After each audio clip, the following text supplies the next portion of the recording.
मला वाटतं आपली सगळ्यांची भेट आज पहिल्यांदाच होतीये. काही जण मला कुकिंग कॉम्पिटिशन मध्ये भेटले होते, पण काही चेहरे आठवतात पण काही आठवत नाही. असतील तिथे सगळ्या जणी, पण मला त्या आठवत नाही. काही 2-3 जणी आठवत आहेत मला. इथे बसल्या होत्या त्या चॉकलेट वाल्या ताई वगैरे. तर होतो आपण, म्हणजे आपण, मला नाही माहिती याच्यातून कोण कोण कुकिंग कॉम्पिटिशनला होतं, पण मी गेले होते. माझ्याबद्दल सांगायचं म्हणलं तर मी स्वाती जोशी एक थेरपिस्ट आहे आता सध्या. सुरुवात मी माझ्या वयाच्या 35व्या वर्षी केली. वयाच्या 35व्या वर्षापर्यंत घरातच रांधावाडा उष्टीकाढा चालू होतं. पण त्याच्यानंतर काय माहित, घरातच बसल्या बसल्या टीव्ही पाहता पाहता रसोई शोज, आपले विष्णू मनोहर जोशी यांना सगळ्यांना पाहता पाहता असं सुचलं की फक्त आपण बघतोय त्याचा काही फायदा होतच नाहीये. तर त्या रेसिपीज मी लिहायला सुरुवात केल्यानंतर पहिल्यांदा लोकमतवाल्यांनी महाराष्ट्राचा मास्टर शेफ अशी कॉम्पिटिशन काढली होती त्याच वर्षी. तर त्यात मी भाग घेतला आणि मुंबई जिल्ह्यातून एका छोट्याशा कराडासारख्या गावातून आलेली मुलगी, नागपूरला 18व्या वर्षी लग्न होऊन गेलेली मुलगी, मुंबई जिल्ह्यातून पहिली आली. आणि मुंबई जिल्ह्यातून पहिली येईल. कधीच कमीत कमी 7,500 लोक होते ते कॉम्पिटिटर.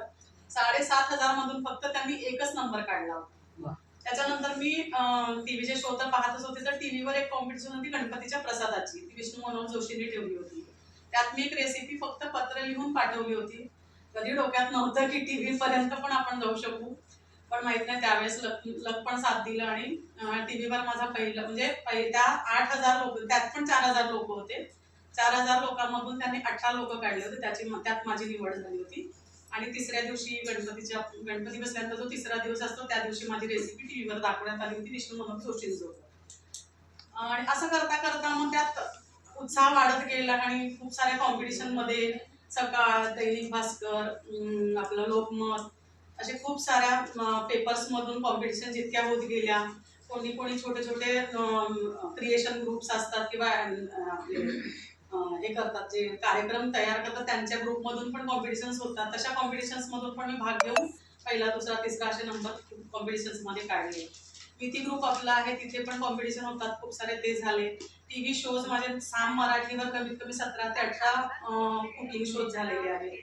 जय महाराष्ट्र चॅनल, टीव्ही मराठी, झी मराठीवर पण संकर्षण कराड्यांसोबत माझा एक एपिसोड झालेला आहे.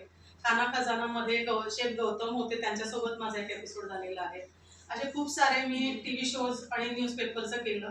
त्याच्यानंतर असं वाटलं की काहीही याच्यातून फक्त आपण कॉम्पिटिशनला जातोय, टीव्हीवर येतोय, न्यूजपेपरमध्ये नाव येतंय, फक्त फेमस होतोय, कुठेच नव्हता. प्रत्येक वेळेस द्या 100 रुपये, द्या 500 रुपये, द्या 1000 रुपये. मग त्याच्यासाठी मी काहीतरी कोर्स करायचा विचार केला. तर माझी आवड जी कुकिंग मधली होती त्याचाच विचार केला, मी डायटिशियन बनायचा विचार केला. पण तिथे ठप्पा होता सायन्स डिग्री, माझं कॉमर्स होतं. डिग्री होती पण कॉमर्सची होती. आता सायन्स नाही तर कसं करायचं, मग त्याच्यात डिप्लोमा, म्हणजे असंच विचारता समोरूनच फोन आला. अंधेरीमध्ये इंडियन इन्स्टिट्यूट म्हणून आहे, तिथून डायटिशियनसाठी डिप्लोमा करून घेतात ते लोक. तर मी तिथे तयार झाले करायला. घरातले लोक नाही म्हणत होते, पण तरी कसं तरी इकडून तिकडून पैसे करून मी केलं. पण त्याच्यात त्यांनी कॉम्प्लिमेंटरी आपल्याला ॲक्युप्रेशर, ॲक्युपंक्चर वगैरे दिलं होतं, म्हणजे मला दिलं होतं.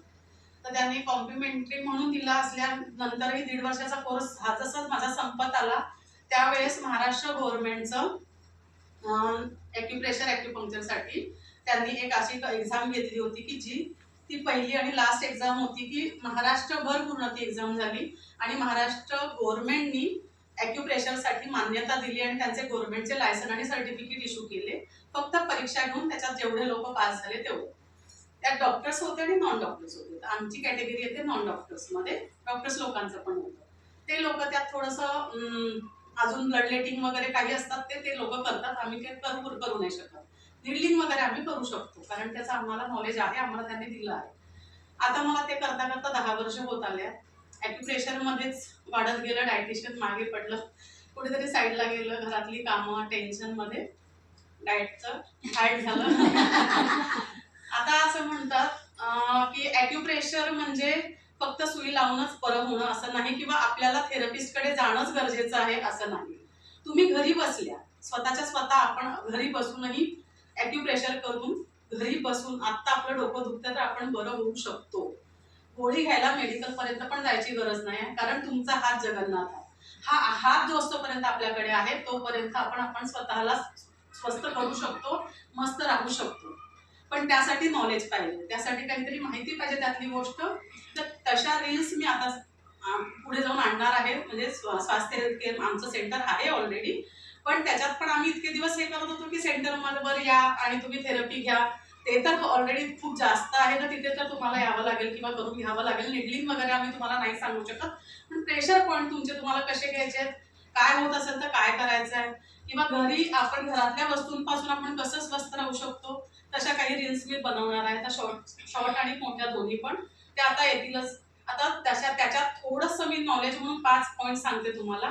आपण जर उभं राहिलो तर आपले पाय सगळ्यात आधी जमिनीवर टिकतात. आपलं मधलं बोट आणि रिंग फिंगर जमिनीला टिकते. तर हे दोन आपले पाय आहेत. जे लटकतात आपले ते 2 हात असतात. तर हे 2 हात आहेत, हे हात आहेत. आणि सगळ्यात वर आपलं डोकं असतं, म्हणजे हे अंगठा म्हणजे आपण डोकं. जर लहानपणापासून आपण चेहरा बनवून अंगठ्याला डोकं म्हणून लहानपणापासून बघत आलेलो आहे आपण. आता त्याच्या पुढेही नॉलेज, असं कसं असू शकेल, होईल का कधी असं. पण आता बघा, आपल्या पायात 3 जॉईंट्स आहेत, हिप जॉईंट, नी जॉईंट आणि आपलं अँकल जॉईंट. तसंच आपल्या बोटांमध्ये पण 3च जॉईंट आहेत. हाताला पण 3 जॉईंट आहेत, तर इथे पण 3 जॉईंट आहेत. ठीक आहे. अंगठ्याला एकच जॉईंट आहे, पण मान एकाच ठिकाणी हलवू शकतो. अंगठा पण आपण तेवढाच हलवू शकतो. ठीक आहे, इथंपर्यंत झालं. त्याच्यानंतर आपली बॉडी.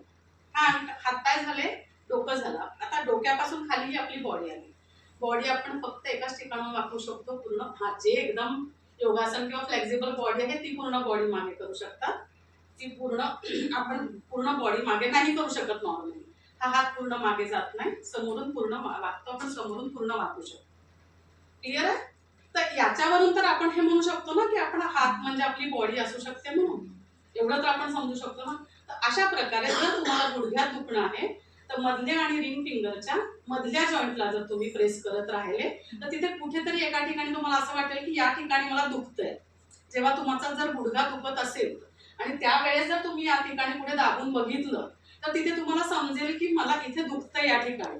त्या ठिकाणी जर तुम्ही जास्त वेळ प्रेशर क्लॉकवाईज देत राहिल्या, तर थोड्या वेळाने असं जाणवेल की तुमचं गुडघ्याचं दुखणं कमी झालं. जसं अँकल मध्ये कुठे जॉईंट मध्ये पेन आहे, तर तुम्ही खालच्या जॉईंटला हे करू शकता. बोटांमध्ये आहे तर नखाच्या आसपास तुम्ही प्रेस करून बघू शकता की कुठे दुखतंय, कोणतरी बोट दुखतंय आपलं. कारण आपण कुठे जसं ट्रेन मध्ये चाललं, तिथे आपल्याला बोट दुखतंय, पण तिथे आपण पायाला आपण काही नाही करू शकत ना, किंवा बॉडीला कुठे काय होतंय तर तिथे आपण काही नाही करू शकत ना. पण हे तर आपण नॉर्मली बसून ट्विस्ट करू शकतो किंवा प्रेस करू शकतो, किंवा आपल्याकडे एखादा पेन असतो त्याने तो प्रेशर पॉईंट देऊ शकतो. तसं तुम्हाला गुडघ्याला इथे दुखत आहे असं वाटलं तुम्हाला, इथे या बोटाला तुम्ही प्रेस केल्यानंतर इथे दुखतंय तुम्हाला, म्हणजे तुमच्या गुडघ्यात तिथे कुठेतरी दुखतंय.